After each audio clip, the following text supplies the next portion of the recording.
We like to build up all the anticipation. Wait for it. Let's say hypothetically that I don't know anything about fly fishing. Yeah, right? It was like this instant 8-way man crush. I'm on the fence. The time we've been doing this podcast, I've never seen Uncle Buck perk up his butt. It's dolphin procreation.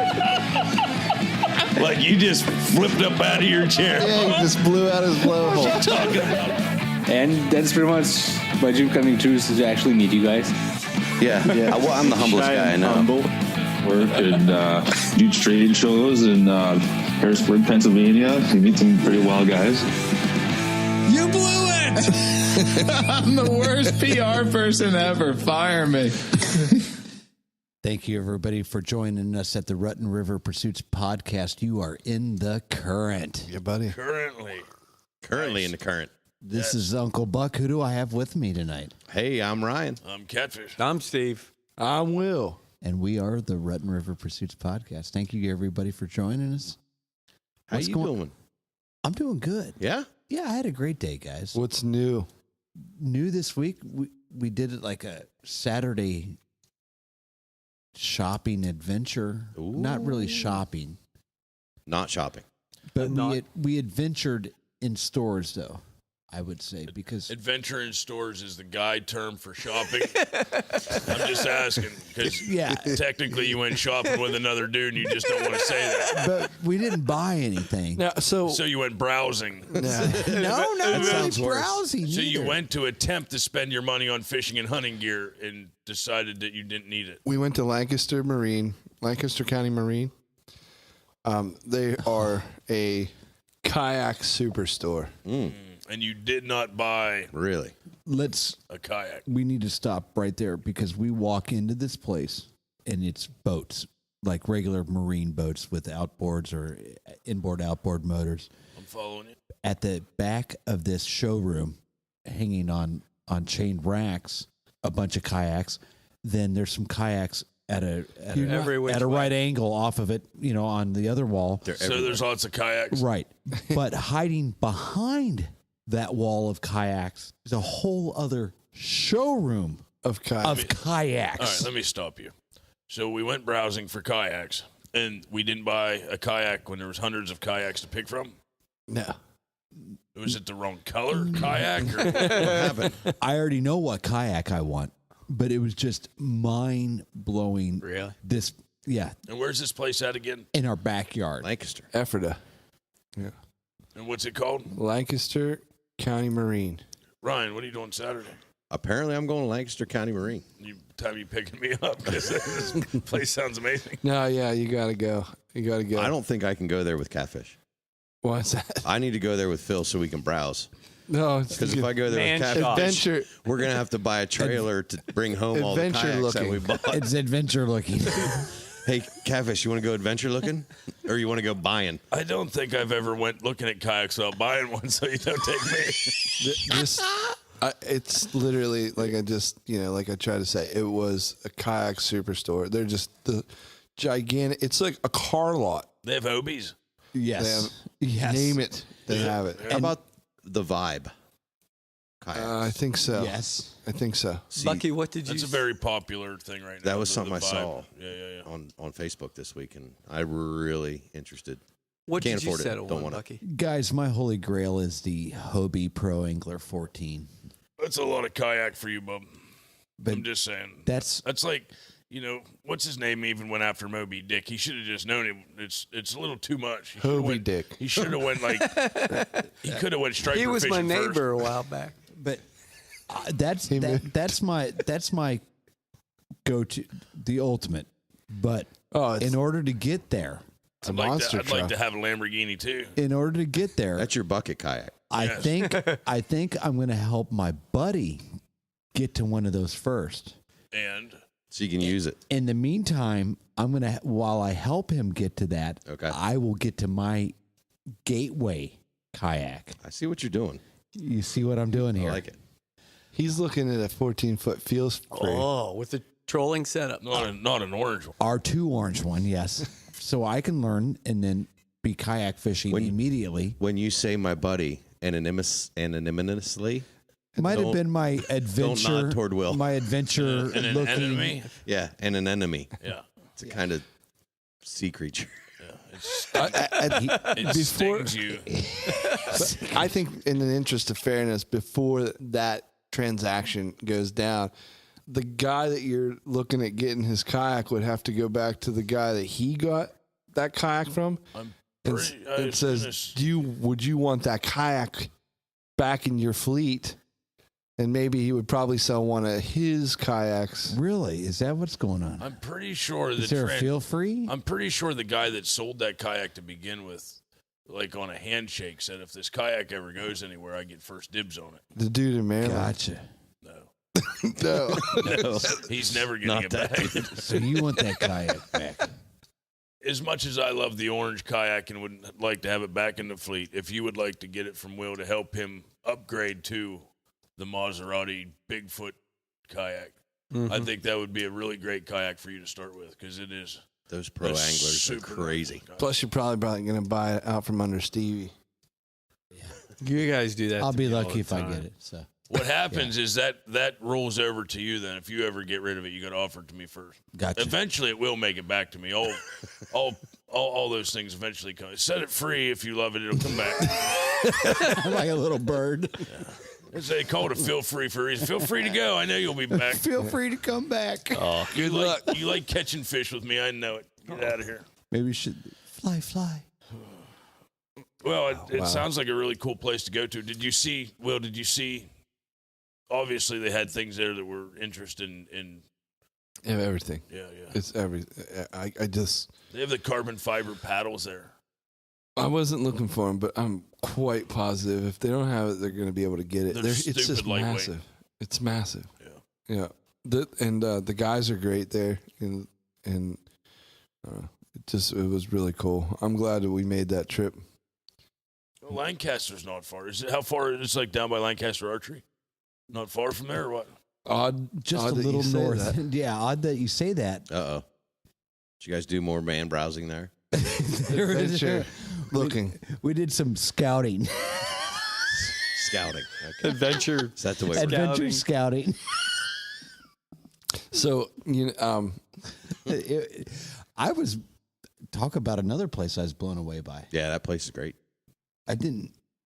Is that the first time you've been to Lancaster Archery? It's pretty impressive. Yes, and I think now I've been Ruined. Or any other shop that I go to will be ruined because I happen to go to the Mecca. like a Cabela's. That doesn't even do him justice. You can't say Cabela's and Lancaster Archery in the same sentence. No, it's not even in the same boat because these It's like guys. saying Mars and Hershey. there's professionals abound. Yeah, That's cool. They're the real deal. They have their regular. I don't even want to say regular. They have their compound bow tech counter. Then there's their recurve Target archery wall Yeah. counter. A whole other space just dedicated to the recurve Yeah, it's They have it all. lifestyle, if you will. I mean, a whole wall just for field tips. Yeah. Chris Scott, the store manager, Oh yeah. Okay. took us around and kind of gave us the lowdown on all the new things that are going to be there at the store and gave us a little, behind the scenes tour. And The string room, I mean, it's just, I knew some of that stuff went on, but I didn't know all of that. I mean, they have like a PGA style, like, like how they do like a swing analyzer. Right. They have for your draw. They have a PGA style like draw analyzer, and 4 cameras. your consistency. They can put your previous shot superimposed onto your next shot to the next shot, so you can see the differences. That's pretty cool. How consistent you are and your anchor points and all that stuff. It's a state of the art. That's cool. And they have the biggest thing that they got going is this archery academy and it's again, just growing some top-notch athletes. Casey Caulfold is a very young archer, just breaking records left and right. Did we meet her at the outdoor show? I don't think we met her yet. Yeah, but she's in like there. If you're looking at archery, the archery wire and all that stuff, She was probably out in Vegas at the second half of the Great American Outdoor Show. There was an indoor championships out in Vegas. Maybe that's what I was thinking. So she was probably out there. You're on like cough medicine and stuff. We're still coming down off antibiotics. Antibiotics. Yeah. It's been a long Stuff's week. brutal. That was really cool. Like I said, they're just doing amazing things, and you really get a sense that Lancaster County is an archery mecca. Who would have thought?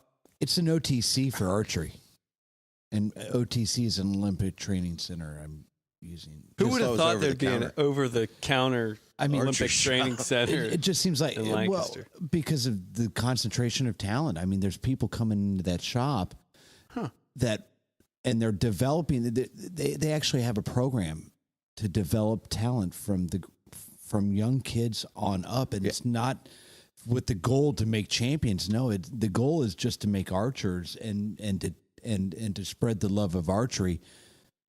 Well, and along the way, you get world-class shooters. And Lancaster archery's been no slouch in the industry, right? Like, you can't watch a show on the Outdoor Channel, or you can't watch the Outdoor Channel itself for more than an hour and a half without seeing at least one Lancaster archery commercial, right? So they aren't just sponsors; they actually run spots on the channel. I mean, these guys have been in the game for a long time, and they know what they're doing.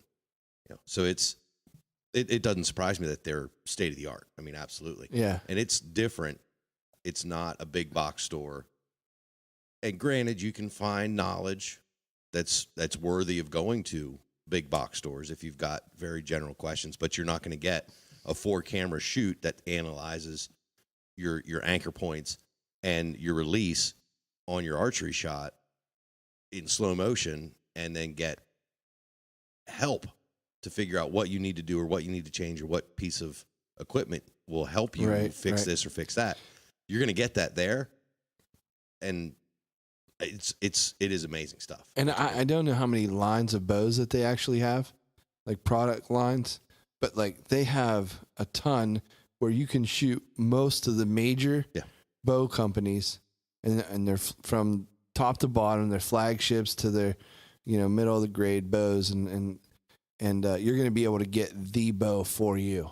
That's If there's ever been anything that I've told people working in the archery industry for the last couple of years, 20 plus, right? Pick a price range that you're comfortable spending. Go to a shop where you can shoot as many bows in that price range and see what is comfortable for you.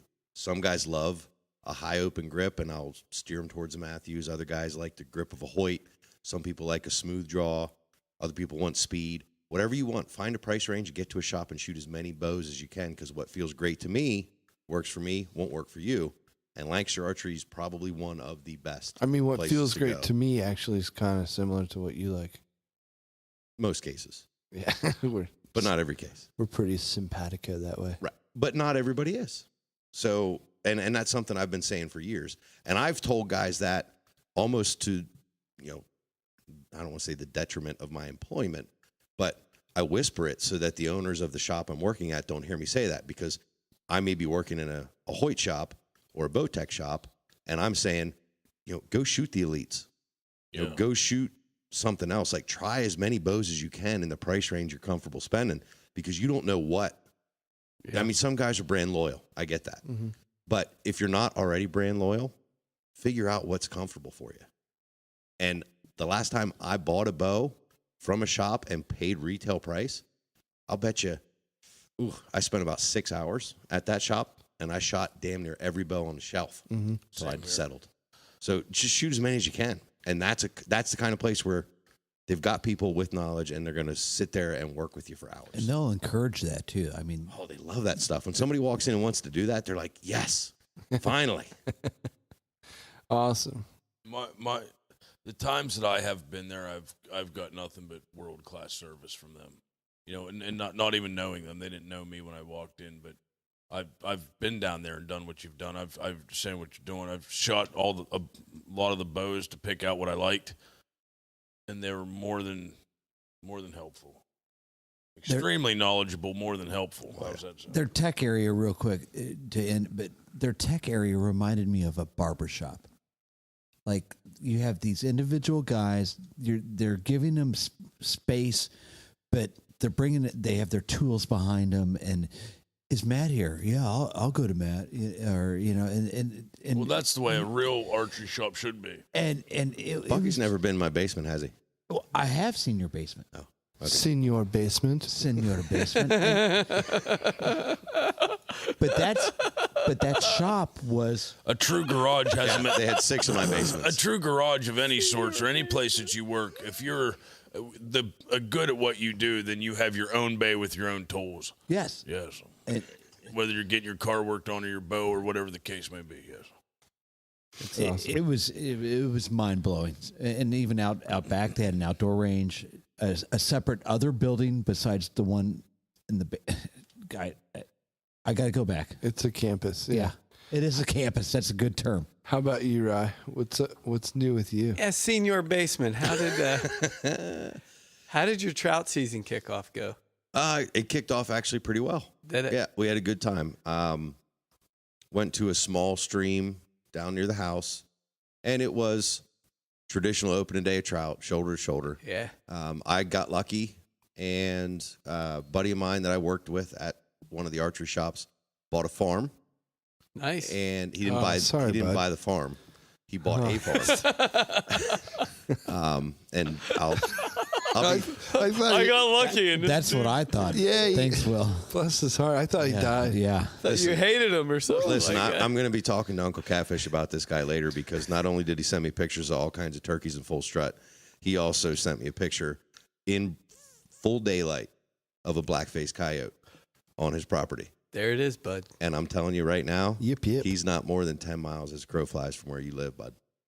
Anyway, he's got a little bit of creek front You could probably call it to your property. house. You probably might be able to. with Uncle, what's his name's little yipper call? Uncle John. Swamp Creek? Yeah. Uncle John's yipper. Uncle John's little. You could get that. It's only 10 miles as the crow flies. But he's got some creek front property. He's got some creek front property, and while everyone was standing shoulder to shoulder and had been there since about 6 a.m., they're running little space heaters and stuff like that. I walked up about 10 minutes to 8. Yeah. Set out some folding chairs on a nice little grass strip, and morning. Oh. Those guys didn't like me much, but I mean, we're right across the creek from them, right in the deep hole. Kids had a good time. That's good. I mean, I'm exaggerating my story a little bit. We got there around 7. Everybody had fun. We caught some fish. 7 after 9. No, it was a good time. And I also managed to pretty much get the John boat finished. So those are my big updates. Nice.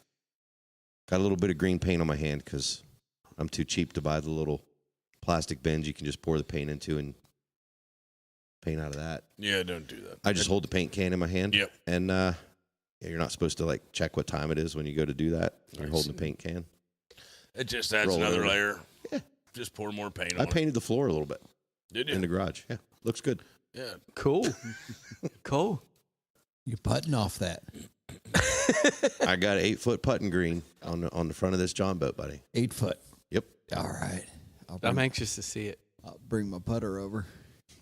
I didn't get out for the first day again. I feel bad about that. Yeah, I don't. Sometimes I do, sometimes I don't. But I don't know. Sometimes I feel bad. I don't know if I do or not. Sometimes you feel like a nut. That was the first day of trout, though, bud. Yeah. Coming from the trout hater. Yeah. I don't really want to get into it a whole lot. All right. Because, we have a whole episode. Too soon. He pretends like he's okay with it, but I think it hurts. It's too soon. Deep down. A guy I know and I know a guy love and admire. Look up to it. Look up to. He just doesn't feel the same way about trout season as I felt do. close to that guy, didn't you? Yeah. You know, we'll avoid that topic of festering splinter there. But no, I didn't get a chance to get out. I did a couple times during this week. Say? What's that? When sliding down the banister of life, Yeah. consider him a splinter. I haven't heard that. Avoid the splinter. Avoid the splitter. It hurts. Well, I will say this, and I know it was Wasn't touched on Splinter last the week. leader of the Ninja Turtles? Yes, he was. Just saying. He was their master. Consider him a master. You know, you're not completely missing out on the wonderfulness that is opening day, because there are multiple stockings throughout the season. Yeah. And you pay attention to that, and you can get as good a fishing, if not better, without the crowds. Yesterday, I drove to the Yellow Or Breeches. if you have a buddy who has a farm. Well, there's that. I drove to Yellow Breeches yesterday at lunchtime, and I swear the wind was blowing 40 miles an hour. It was yesterday. I walked out of work, and it was really windy. I thought, I'm just gonna tough it out. I get to the breeches, and my car is rocking back and forth, and I just decided. You know what they say? What's that? The cars are rocking. Don't go fishing. Don't go fishing. Yeah. I think the trout magnet would have ended up about 40 yards downstream from where I tried casting it before it even hit the water. At a minimum. Yeah. And even though you've got shoulder space in a situation like mine where your buddy's got the farm, everybody across the creek shoulder to shoulder, that doesn't help your lines. I untangled more lines and retied more hooks because they were caught up in someone else's fishing line than I took fish off the line. Gotcha. So it still gets pretty nasty out there. A lot of fishing going on all at once. Catfish. Yeah. What happened at Yodi Hotel this week? Oh, I went coyote. I went back to that property that I scouted for coyotes the other week. There's a little coyote sign. I actually ended up the guy that rents the farm. Me and Trevor went out coyote hunting. We got another 4 inches of snow, 5 inches of snow that morning. Mm-hmm. Third winter, I've been calling it. Fourth, fifth, yeah. So, I woke up, got Lacey's car out of the driveway bright and early, before daylight, and I decided to go coyote hunting. And so we went down. We called coyotes 3 different locations. Nothing happened. We called in 3 red foxes and some other stuff, but not coyotes. But it was a nice day to go hunting. It's a nice day to go out and call. It just didn't happen, whether they're denned up or they're too smart to come to the call, whatever the case may be. We didn't do any good coyote hunting, but it sure was a pretty day out to be out in a Tyvek white suit, white camo, white snow on the ground. I did have a mishap. You had your gun wrapped up a little bit too, didn't you? Yeah. You really had to bring that up, didn't you? No, I couldn't. I didn't. I mean, come on. You really had to bring that up, didn't you? Sorry, bud. I didn't realize that there was a problem. I was impressed by the picture that I saw. Looked good. I couldn't find anything white to wrap the gun with. So Lacey has 100 silk chair covers from our wedding. Lacey has 98 silk covers. She has 99 silk chair covers because I cut one up. Yeah, it did a nice job wrapping the gun with it. So. I would have never known that was a seat cover from a wedding reception. Yeah. Oh, yeah. You didn't have to out yourself. I cut camouflage, though, bud. It worked well. I mean, I had a coyote come out. I think their sets were good. I think the calling was good. I think everything would have played out good. And so, that's coyote hunting, and that's what I told Trevor. I said, I haven't done it tons and tons and tons in my life for coyotes. Foxes more, but I honestly think for every time you go out coyote hunting, in 1 in 10 sets around here, if you see a coyote, you've done phenomenal, whether you get a shot at it or not. Yeah. So, and I told him that. I said, so if we don't see anything today, we don't hear anything today, don't get discouraged. We'll get back after it. We'll do some night calling and, early morning spring calling. And it just didn't happen that day. So, well, obviously you were doing something right to get 3 foxes to come in. Into the set. They were all about it. You I could have shot jokers. foxes. I could have shot 3 or 4 foxes. Yeah. I'd use the term dingleberry, but that'd be my word. That's your word, bud. But I did have a mishap though. What happened? Totally screwed the brand new truck up.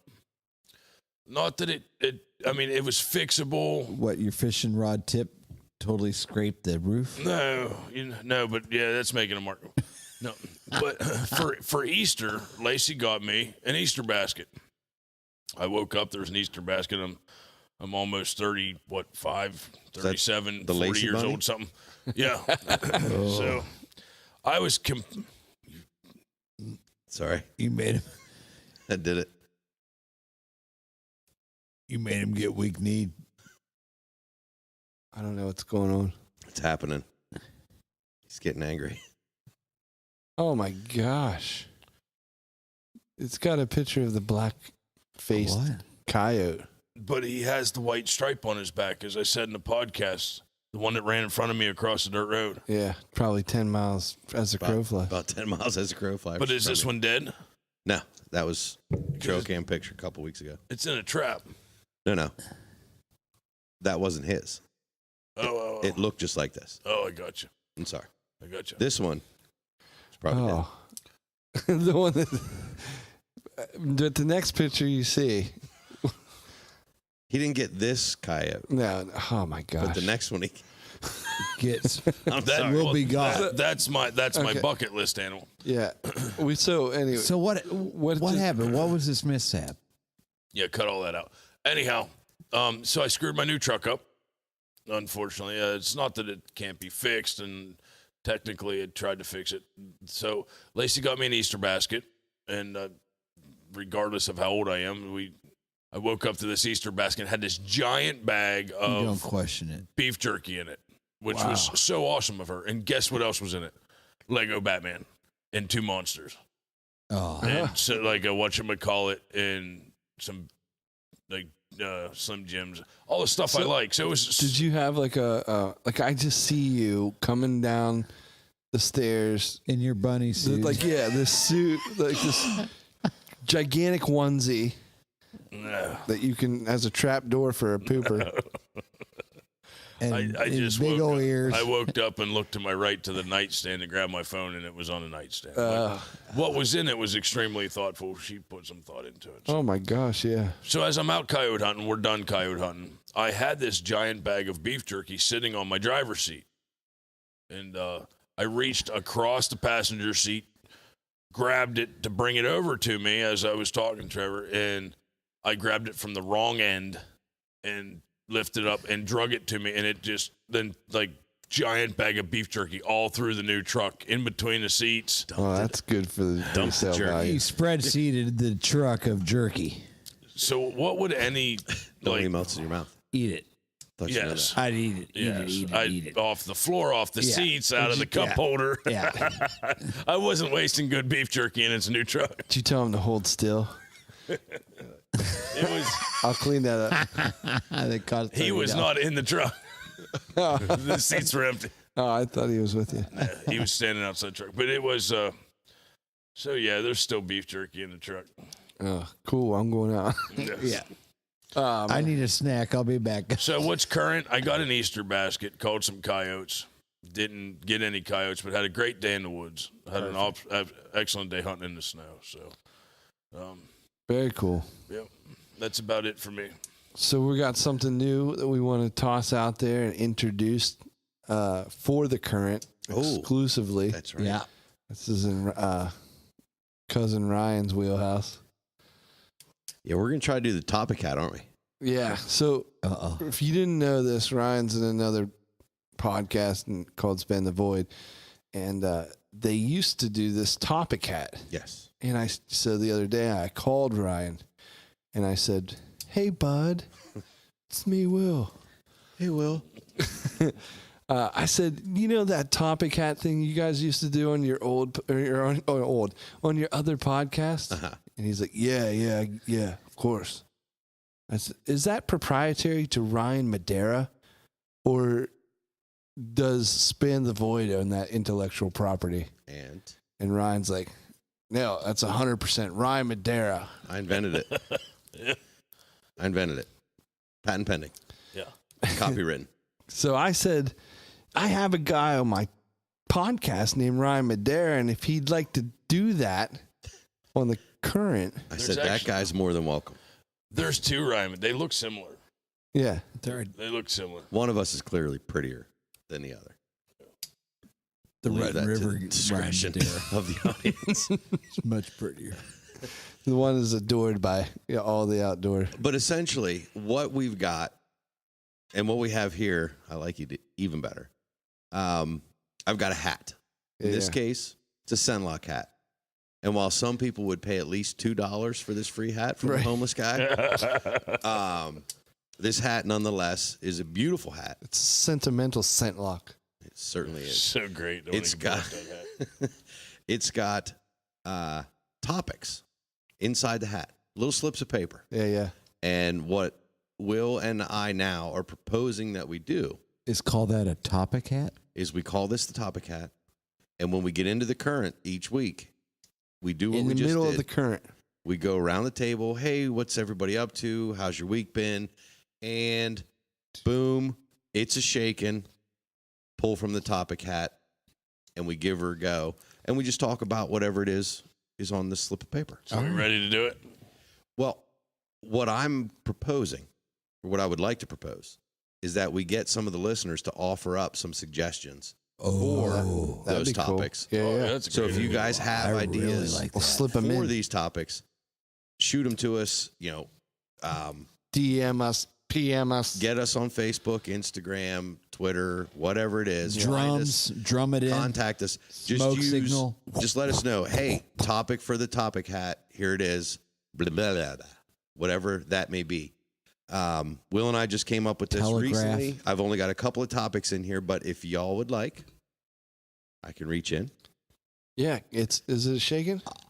You want me to pull a topic hat or a topic from the topic hat? Yeah, man. I'll All be right. a huckleberry. It's a shaking, It's shaking like it used to do on Spin the Void. just like it, bud.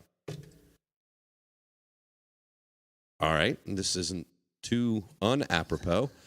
This week's topic would be late season scouting. So it's Boom.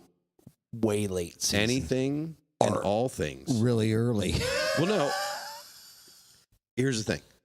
I can honestly say for myself, I used to use turkey season as an opportunity to late season scout for deer.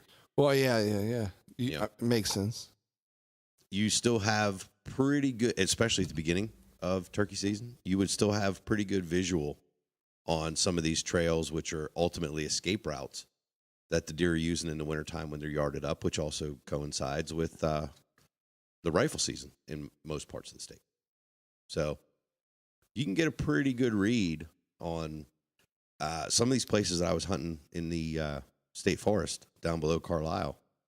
A lot of the side hills were, they weren't clear cut, but it was like a select timber that was done on the area.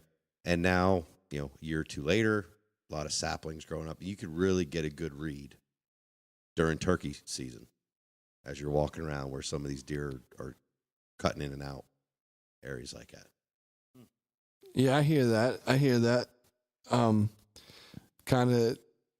Some people also, don't hunt turkeys where they deer hunt, and and you might have an opportunity to hunt deer later on that property or whatever. You're picking up recon all over the place. This is an awesome time, and you do your deer surveys and things like that to see what deer survived and or if there's something new in the property.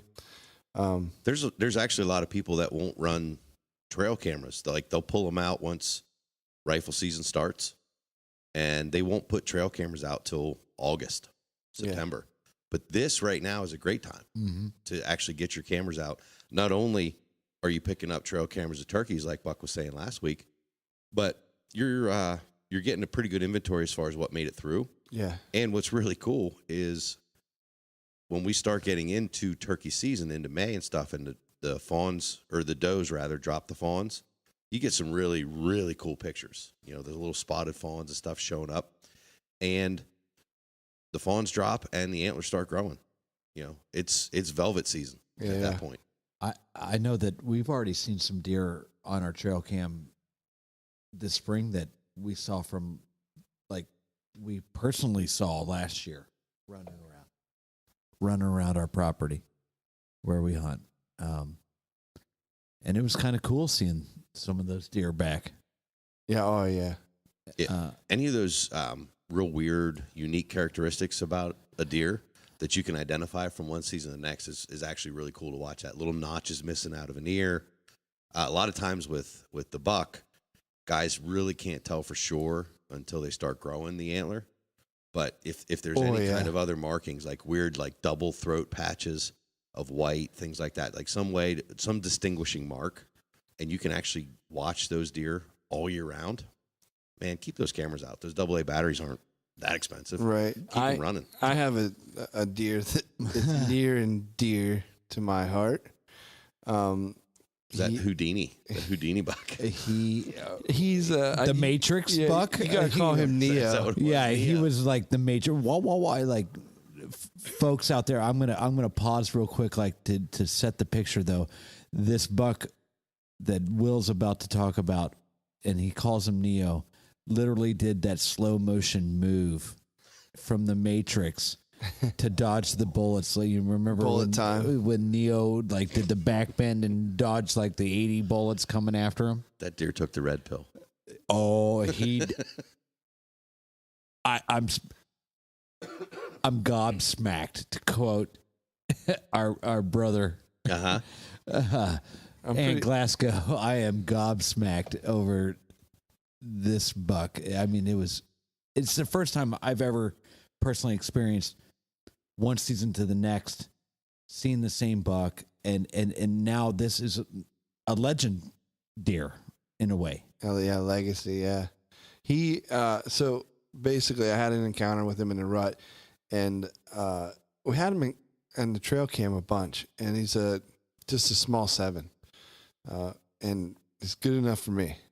You know, I'm not gonna lie on that. You'll let him take a ride in the back of your truck. Oh yeah, or anything. Yeah, I'll strap him to Sunfire. But no. So anyway, and I got him into 30 yards, and he ducked me, just straight ducked me, and I thought it was a great shot, and he just trotted off. And I found some hair,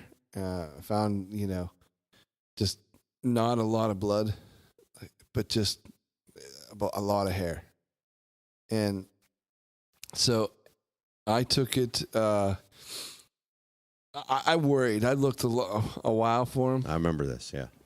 And I might even have told the story before, but rather, yeah. I know I heard it. I don't think you told it on the podcast. Okay. Well, I that's what happened. I knew the cool part was I wasn't seeing deer where I had stands, and I had to kind of, for the first time, go and get the climber out and go. Little run and gun. Yeah, somewhere else, and I ran into this boy, and so long story, I was so worried, that he took a hit and just got away from me, and last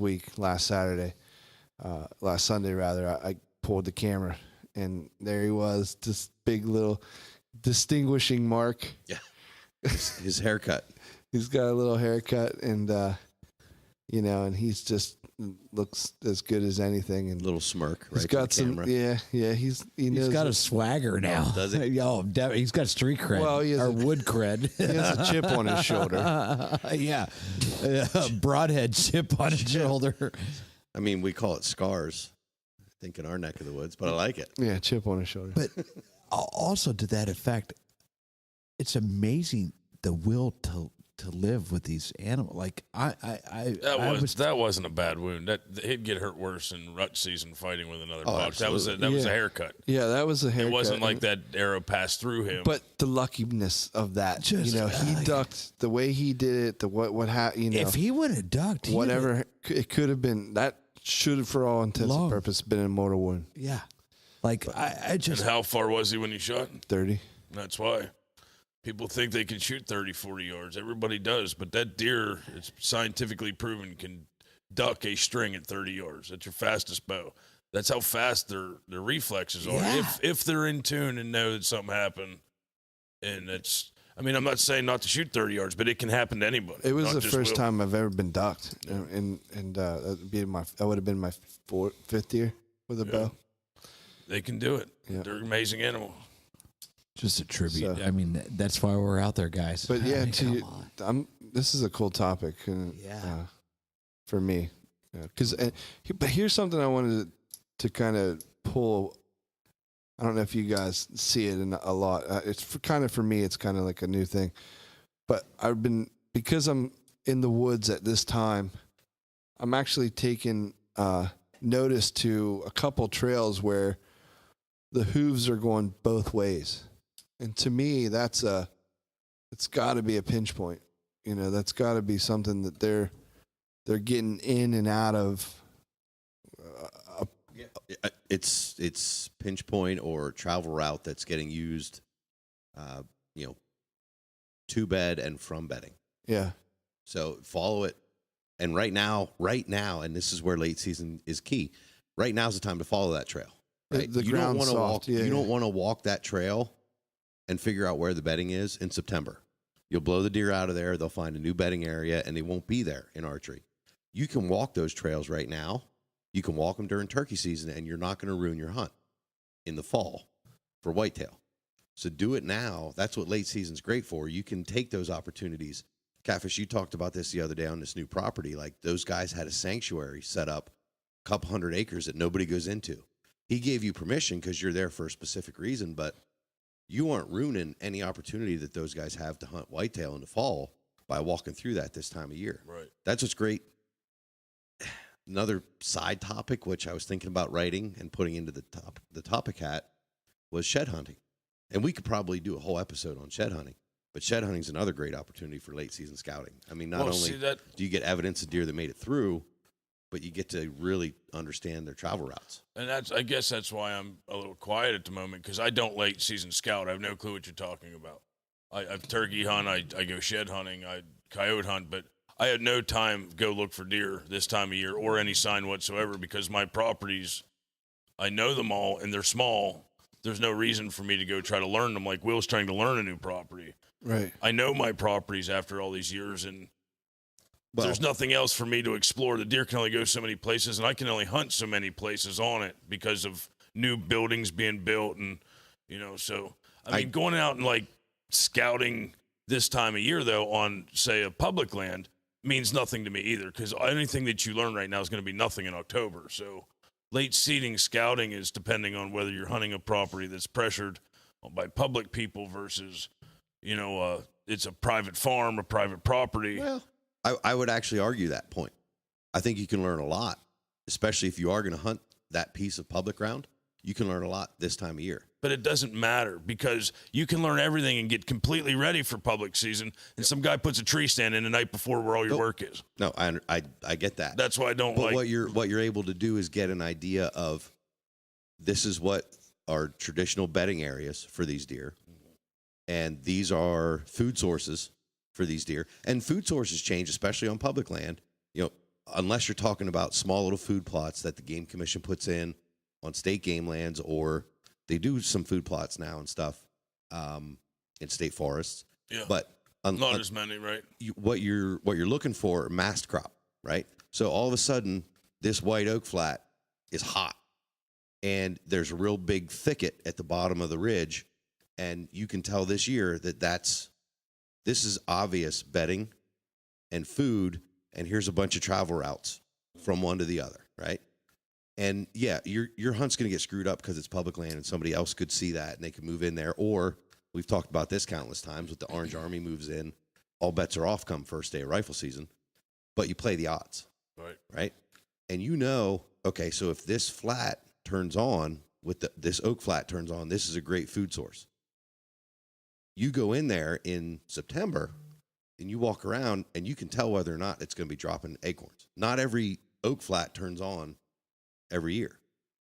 There's mast crop cycles, I guess, and I'm not a botanist. Right. Is that the right word? Yeah, that's one of them. Cool. But I'm not one of those guys. So I can't tell you for sure how that works, but I know that there's seasons where acorns drop way better than others. And if it's not one of those years where the acorns are dropping on that flat, then maybe I won't focus on that. I'll try to look somewhere else. But I mean, there's things you can learn. And while you say you're going out and you're turkey hunting, or you're going out and you've gone shed hunting, you're not going late season scouting. I don't believe it for a second. Every time you're in the woods, you're scouting. I'm looking at deer sign, but I'm not typically going out trying to learn where my deer patterns are. You don't need to. Right. Like you understand, as soon as you see a track, you can look at it and you analyze it like that. So that's late season scouting. That's late season scouting, right? Other guys have to put some thought into that. Like they're like, okay, well, this track. I just mean I don't typically leave the house to go, I'm going scouting this time of year. No, you're going out. You're going out to be in the woods. Like we're in the woods. I would venture to guess and feel comfortable saying that we're in the woods more often than most, right? Yeah. Between the group of us. This is, real quick though, this is my least productive time of year, is this late season scouting time right now. Because after February goose hunting's over, I literally have a very busy month, as most people do in December, with family. I'm trying to get caught up on time that I took away from family. And then January, like you got, January, February into goose hunting. Like literally, March and April are my 2 months to recover. Like until turkey season comes, this is like right now. Nobody really sees tons of stuff from me in the outdoors because if I do things, it's very minute and easy going because we push pretty hard all year. They're the 2 months where not only I have to get work back done on the house I haven't done all year long, but it's my time to get some rest. Because come May, we'll push hard every day. Like for turkeys, every day we're out, we're pushing hard and working. And I don't get lots of yard work done, things like that. So these are my off months where late season scouting really means nothing to me. Because if I can't push all year, I think I would go down. I'm going to give you another argument. Yeah. But I'm going to base it off of something that you said. Yeah. Right? 3 weeks ago, maybe 4 at this point, we had a big snowfall. Yeah. And you were talking to me about how you and Lacey drive to work every day. And on that way home that day, you're like, you stopped every couple hundred yards. You're like, look at this set of tracks. Look at that set of tracks. That's late season scouting. You're not necessarily going out to do it, but because I think it's just my nature to find it. Yeah. It's ingrained in you. You don't have to doing think it without about knowing it.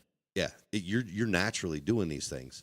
And I'm saying as a topic, late season scouting, those are the things that people are doing. Yeah, Maybe they don't even realize they're doing it. I got you. So it's a great topic. You've been doing it so long, Catfish. I still you don't walk. even realize you're I doing still it. walk in the woods and take time out. I just don't push. It's like it's not hunting season to me, so it's literally just time to go watch the creek flow through. Like sit down and enjoy. I guess I don't notice when I'm taking notice to deer sign because it's just. I took my son to baseball practice the other night. I had about 45 minutes. I ran over to a stream that somebody told me they'd restocked that day. Sorry, Phil. And I went to go trout fishing for a couple minutes. But I was looking at deer tracks in the mud, and I was just thinking, okay, based on these tracks, like I know that the field's up here, and there's a real thick patch. Like I'm doing all this stuff in my head naturally. I didn't think about it at the time, but now that we're talking about this, I remember staring at those tracks and thinking all those things as I'm walking to throw my little hunk of power bait. You're right. Because now that you're saying it, I'm starting to think of some things that I was thinking of when I saw the sign. And you put you put it in the back of your head, and you think I'll utilize it when I need it when I'm there. Exactly. When did you see the tracks for that pinch point that you killed your doe? I mean, in pheasant season. Yeah. I found all that in hunting pheasants. So I think you're just collecting data constantly. I guess I just never labeled this time of year for me as late season scouting. It seems like an alien word to me that means my resting time to go for a walk in the woods. Like I could have called it that, but the rest of us wouldn't have known what to Let's call it that because I'd be more comfortable with it. So everybody next year when you're... Because this sounds like I should be doing some work while I'm in the woods versus just calling it this, I feel like I'm being too laxed on doing the work for this late season scouting. Actually, what we're doing right now is we're providing a public service announcement to all of the guys and or gals whose spouses or significant others give them a hard time. Right. You'd be like, listen, I'm just late season scouting. makes it sound like you're doing more than just walking in the woods. You know, I get tempted, and I kind of like it too because I can tell certain people be careful because I never late season scouted before, but I can start. Yeah. I can be gone all year. You want me to like. start late season scouting? It could be a warning. Use it to your advantage. yeah, I get tempted to sit in the ground blind, to sit in an old stand. I haven't done it because I like to try and just get in and get out. Even now, you know, I try not to be too loud. I know that it's not as critical, but like I don't know when. I try to limit myself from what I think I should do at this time. You know, if that makes sense. Like, you know, maybe I should sit in the stand in the evening or something like that. But I don't know. And I don't want to bogart the conversation, but Bogart away. there are places like in the Midwest where whitetail hunting is the thing of all things. And everybody's got huge tracts of private property. It's to like hunt. trout fishing around here. There are people who in the fall Big.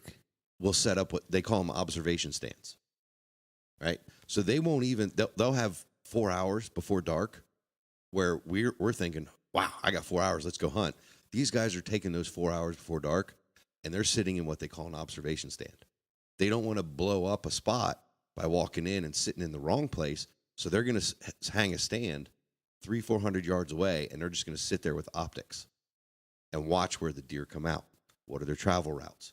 What's my best opportunity? Like, there's guys who do that, but they're doing it in the fall, right?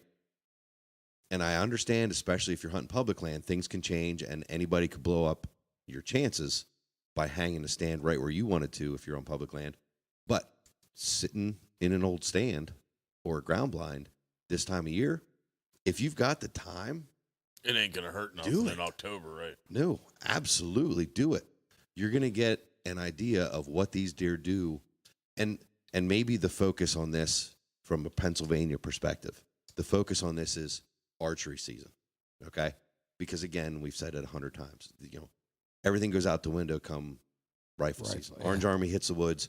Those deer have already gone through a week of bear season upstate, and there's no more patterning. Everything's you don't know what's coming around the corner. Now it's a pinball machine. Right. But if your focus is on archery and you want to try to get out there in archery season, pattern those deer now. Because what they're doing now, food to bed, is the same thing that they're doing in September and October. The first couple weeks of archery. It's that early season before the rut kicks in. The rut changes everything. And then hunting pressure on top of the rut, all bets are off. You want to shoot a buck, a mature buck, or you want to connect with a doe, pattern them now because they're doing the same thing the first 3 weeks of October. So what exact time frames were we going to label this late season scouting?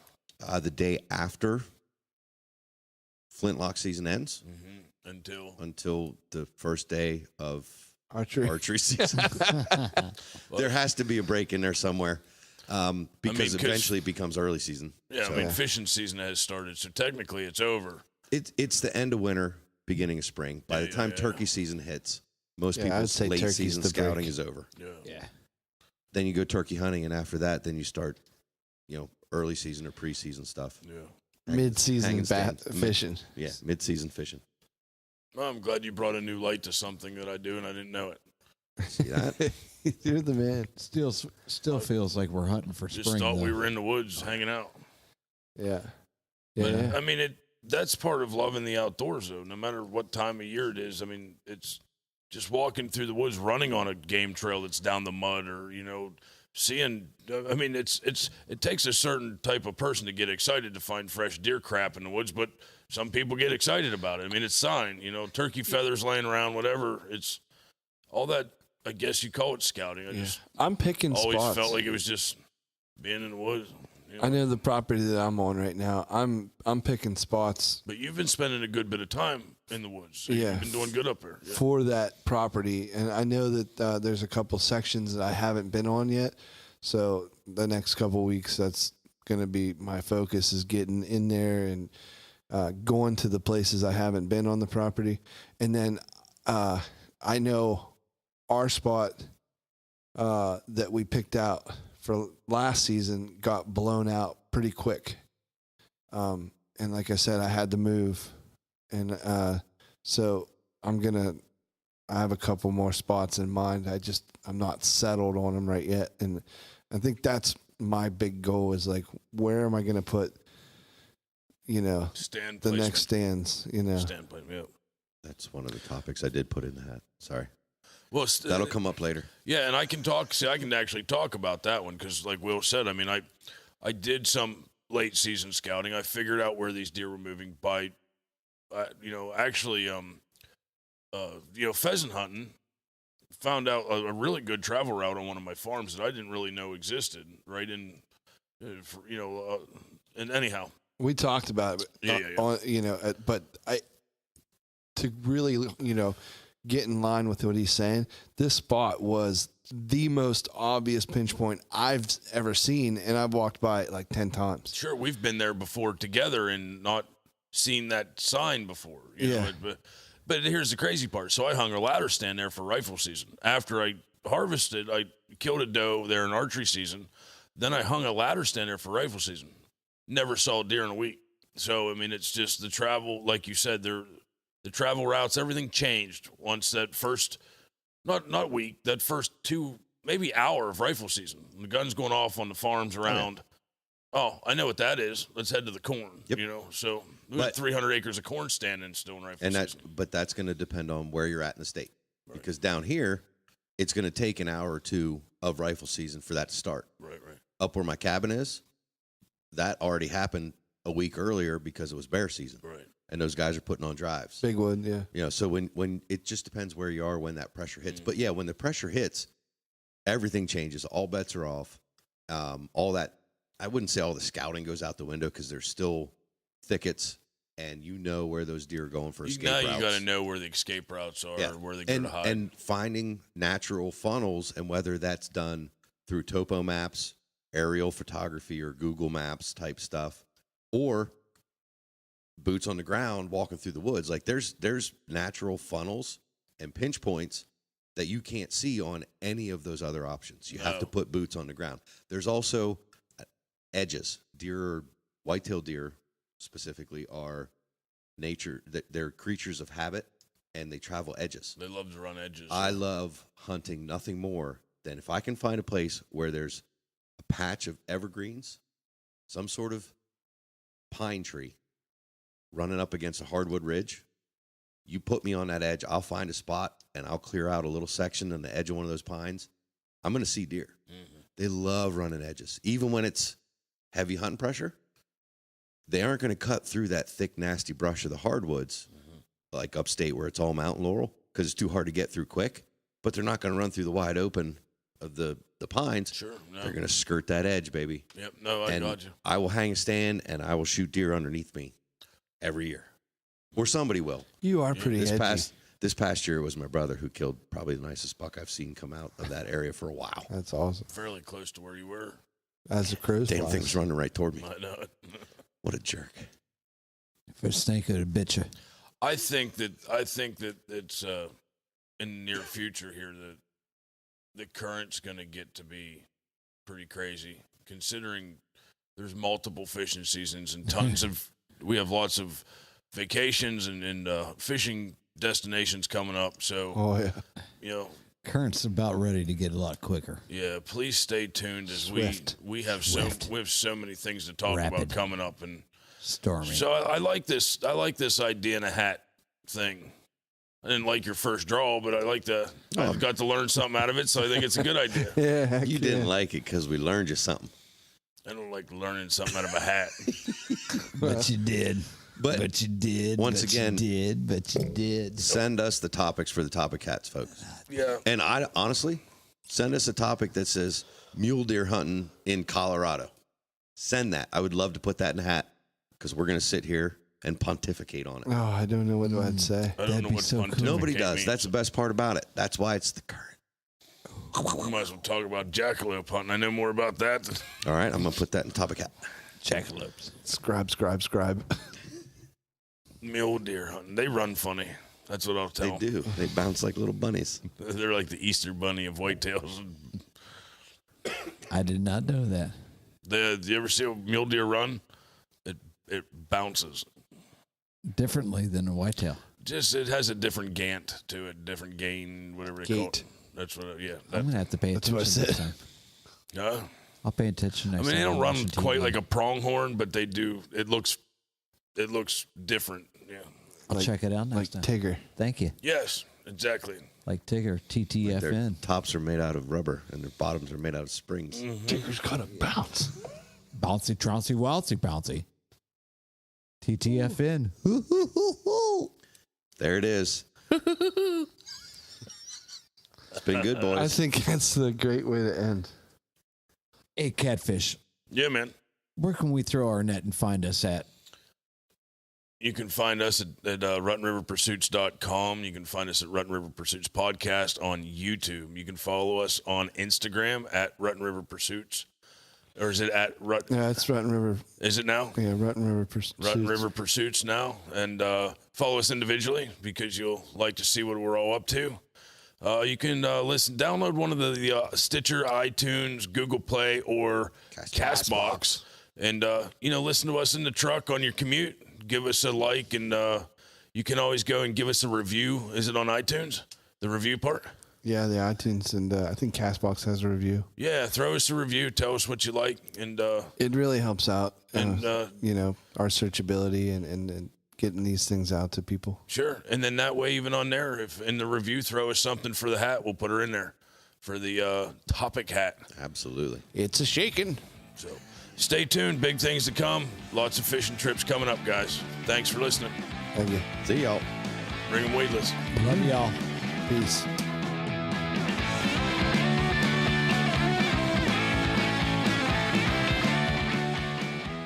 Shopping adventure. Not really shopping, Not shopping.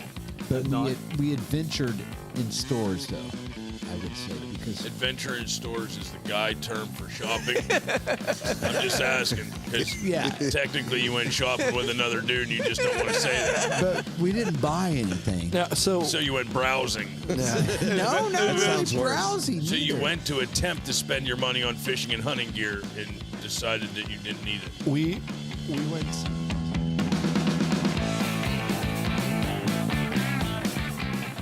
Bouncy, trouncy, waltzy, bouncy. TTFN. There it is.